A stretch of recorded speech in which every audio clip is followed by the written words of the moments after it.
Eh bien, bonjour à tous et bienvenue dans cette nouvelle vidéo. Alors aujourd'hui, je vais vous parler un peu du travail de terrain rapidement que je fais durant mon stage ici aux Açores. Alors si vous ne savez pas de quoi je parle, je vous mets une vidéo juste là, histoire que vous sachiez finalement pourquoi je suis ici, là, à plus de 1000 mètres d'altitude, juste à côté d'une forêt naturelle absolument remarquable.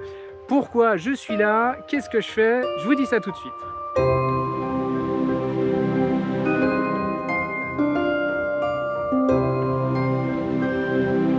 Alors, durant toute cette phase de terrain qui dure en fait très peu de jours finalement, je vais récupérer des échantillons de slam. Alors le slam, c'est un système de piège pour les insectes volants, un système de piège qu'on appelle à interception, puisque les insectes vont venir taper contre une paroi et finalement après tomber dans un tube de récolte.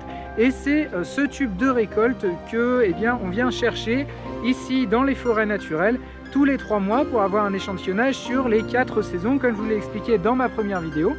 Alors cette fois-ci, moi je ne suis pas descendu avec mes collègues à l'intérieur de cette magnifique caldeira, je vais vous montrer.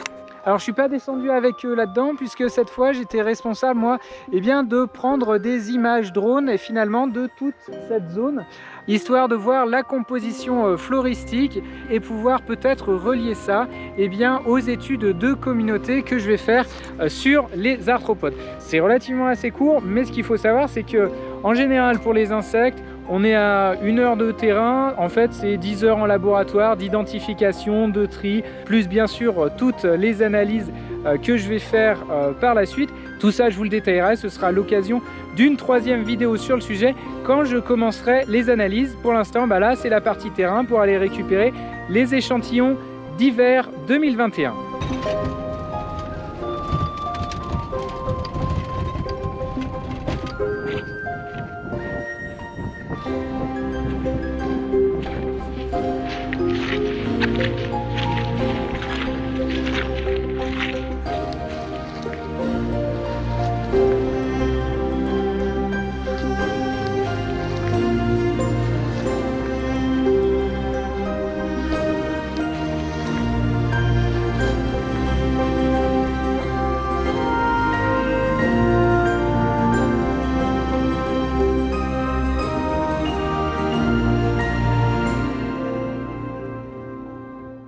Comme vous avez pu voir, c'est pas très technique, hein. Il suffit juste d'aller récupérer ce petit échantillon qui était là. Alors ce qu'on va pouvoir retrouver à l'intérieur, c'est toute une communauté d'arthropodes échantillonnés. Alors c'est pas toutes les espèces et encore moins tous les arthropodes qu'on peut avoir dans ces forêts naturelles, parce que vous pouvez bien imaginer qu'il y en a un sacré paquet, mais cet échantillonnage a été montré dans les études préalables finalement que ça suffit pour pouvoir en tirer des conclusions sur les communautés. Mais ça, j'y reviendrai dans la prochaine vidéo. Alors voilà, si cette petite vidéo explicative de ce que je fais sous le terrain vous a plu, bien sûr, n'hésitez pas à laisser un like, à vous abonner si vous ne l'êtes pas déjà, à partager pour montrer finalement ce qu'un écologue fait sur le terrain. Et puis moi, d'ici la prochaine vidéo, je vous dis portez-vous bien et partez à l'aventure.